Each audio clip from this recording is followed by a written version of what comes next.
Welcome to Owerri Imo State. This is Azonta Flyover or Control Flyover Owerri Imo State. We are going to show you this flyover from different angles.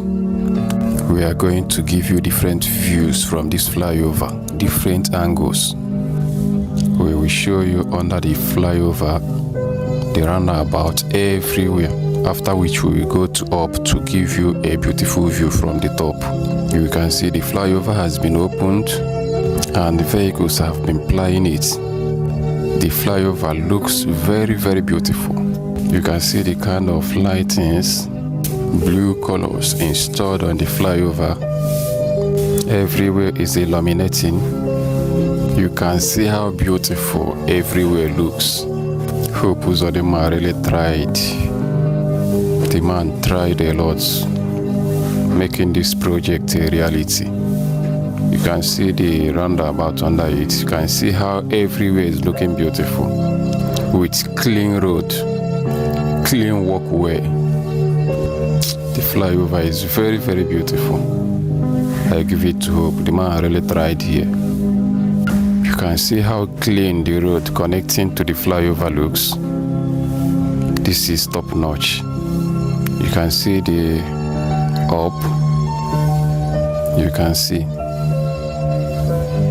see how everywhere is looking beautiful, shining, illuminating. This is so beautiful. This is very, very beautiful. This is so beautiful. Some people wouldn't believe that this is Owerri. My God, you can see everywhere is looking like heaven. Wow. Hope did a marvelous work here, a wonderful job. He did a wonderful job in this flyover. This is so impressive. This is very, very impressive. You can see motors moving on top of it. Wow. Very clean. I love what I'm seeing. I really love this beautiful development in the city of Owerri. You can see. This is so beautiful. This is very, very beautiful. You can see under the flyover. Look at under the flyover.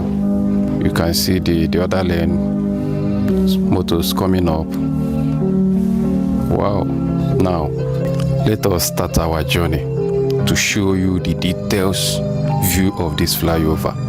Our journey just started.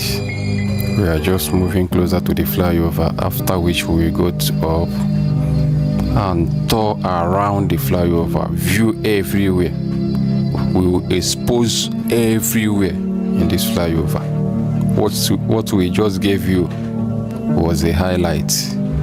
Just follow us to have a detailed look at this flyover. You will see a lot of things Hope Uzodema did in this flyover that will blow your mind. You can see how he installed these blue lights, making everywhere look very, very beautiful, like abroad. I love what I'm seeing in Owerri. This is very impressive. This is an excellent job. This is a very impressive project. You can see commuters walking, moving around.